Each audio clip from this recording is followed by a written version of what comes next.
The Cubs' hunt for starting pitching is real, and it's happening right now. And we just keep looking every day to see what that deal is going to be and who the deal is going to be with. Now, there's a couple of teams that have popped up. One is the Pittsburgh Pirates. Would the Cubs make a deal with a team in their own division? And would they take the risk of potentially helping build the Pirates a contender to win now? We're going to get into that. And then one former Yankee, a two-time All-Star, that could possibly be a guy the Cubs could bring in to help this rotation. We're going to get into that right here on the Cubs Baseball channel. Like, subscribe, thumbs up, hit the bell, all things that you guys are capable of doing, unless your team went 22 straight innings against their arch rival without any runs. And you know who I'm talking about. A very, very bright red bird.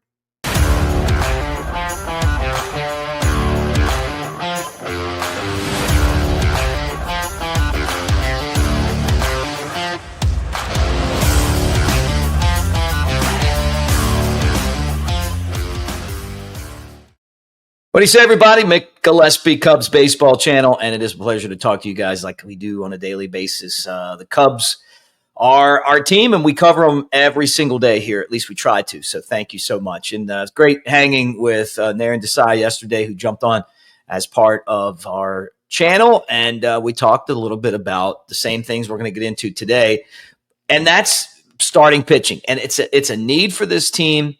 And it's an area where the Cubs are poised to make a big trade sometime soon. And they're trying to get it done before the deadline. That's going to cost them a little bit more.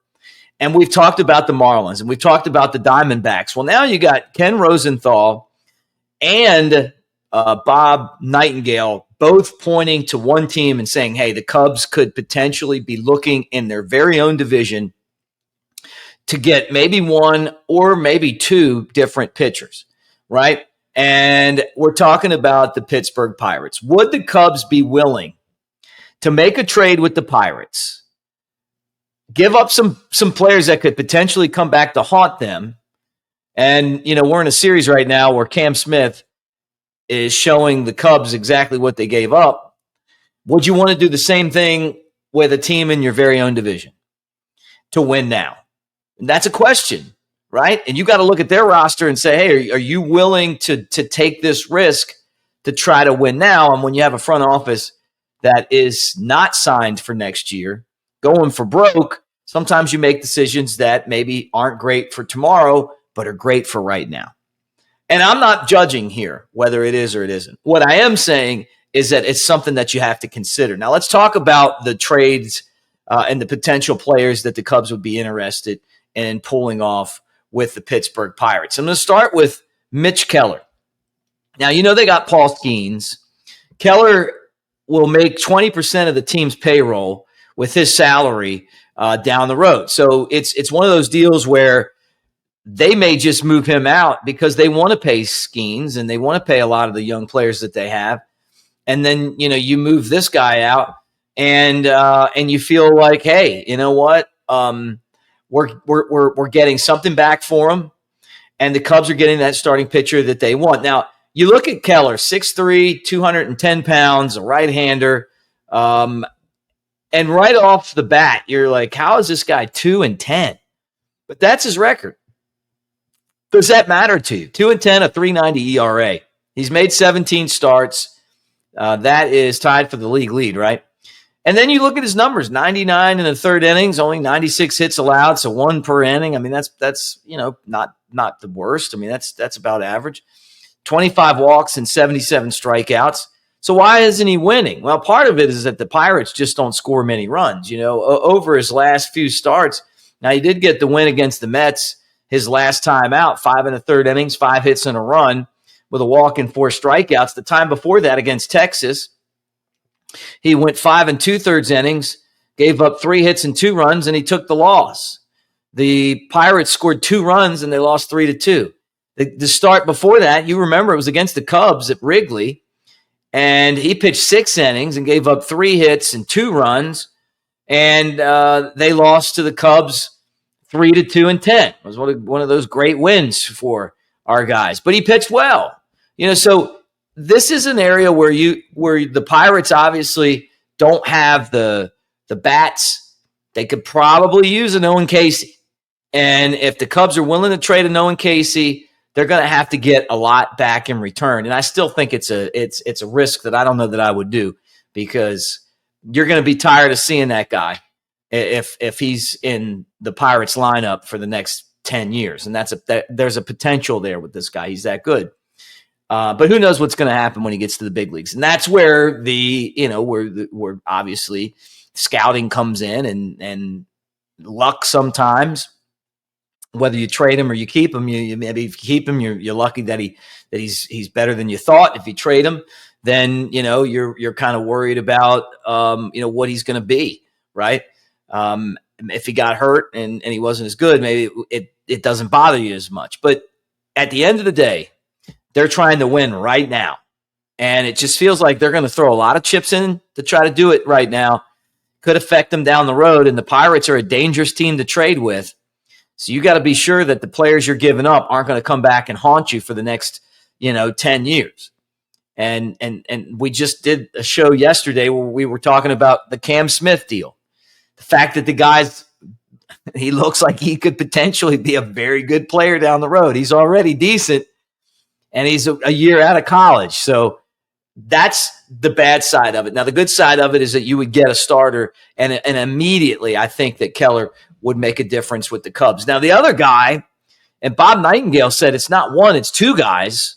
Both he and Ken Rosenthal kind of put in there for Keller. David Bednar, their closer. Guy's got 11 saves this year. And, in his career, he's got 95. Remember, in 23, he had 39 saves. That's a league best. I mean, this is a real closer. Not to say anything about Daniel Palencia, because I like Palencia too, but this guy could potentially really make the bullpen a lot better. Think if you had him and Palencia.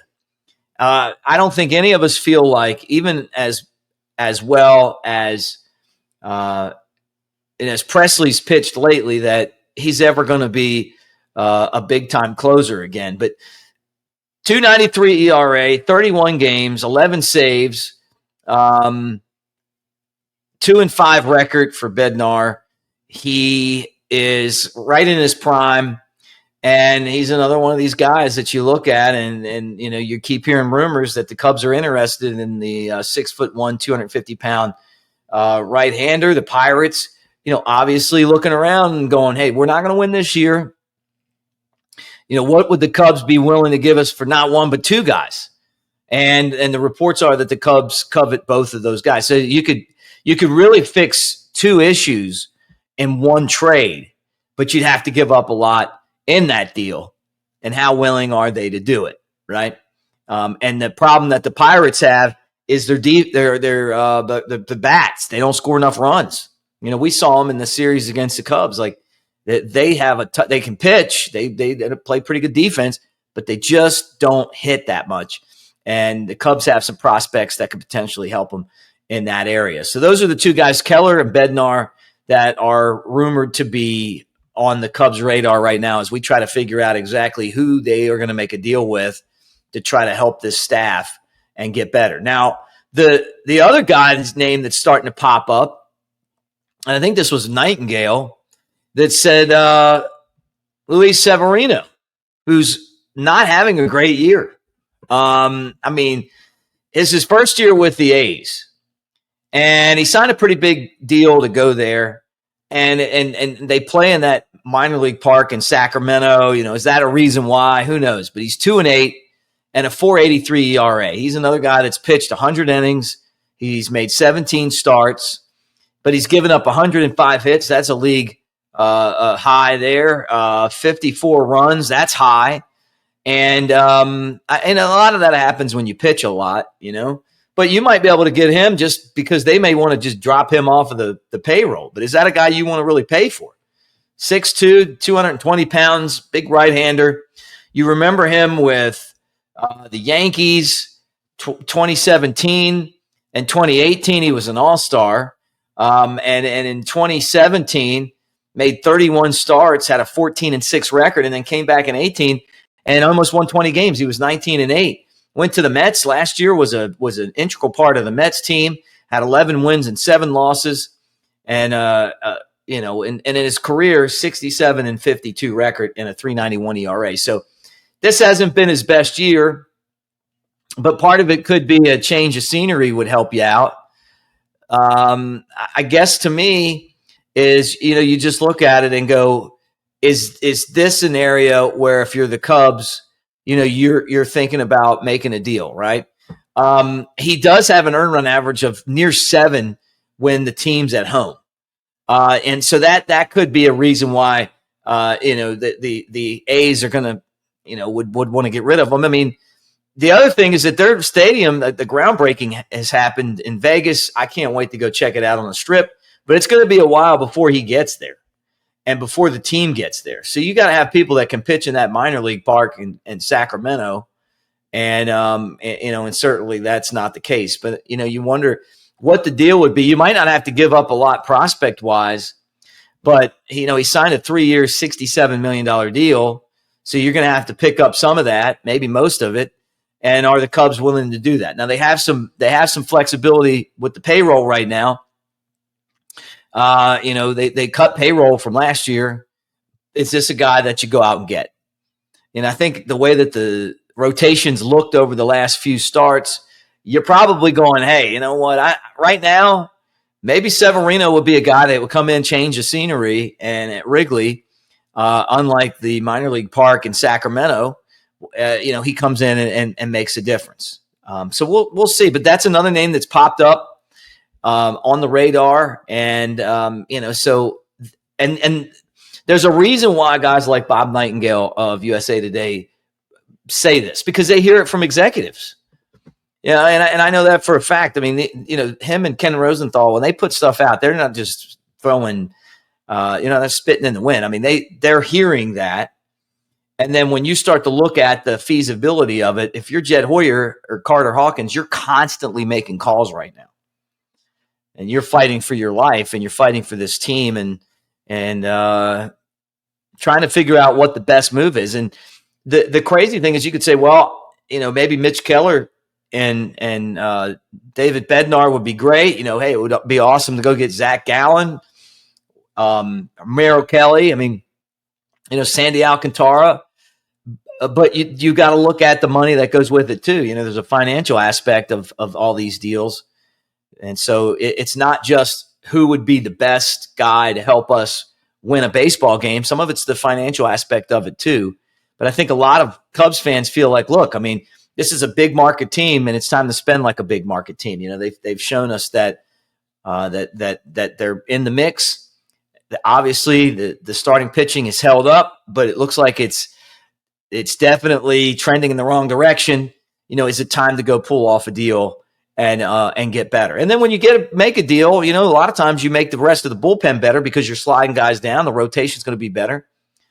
But not every deal turns out to be a great deal. Sometimes guys show up, you trade for them, and they don't. It doesn't work. So there's a risk involved in it as well.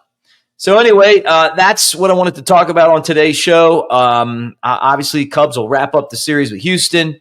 And Houston, great to see Kyle Tucker and Ryan Presley get a nice round of applause Friday night from the Houston crowd. They were World Series champs with Houston. And honestly, I'm impressed by the fact that Houston got rid of all those players that were star players for them, and they have a good ball club. Like, they haven't missed a beat. Part of it is that deal, the Tucker deals, worked out really well for them, with Paredes and Cam Smith. So anyway, you guys tell me what you think in the comments section. Like, subscribe, thumbs up. Thank you for being part of what we do here every day. And go Cubs. We'll do it again tomorrow. And hopefully, we'll have some news here coming up soon. I feel like we're very close to, having a blockbuster trade made.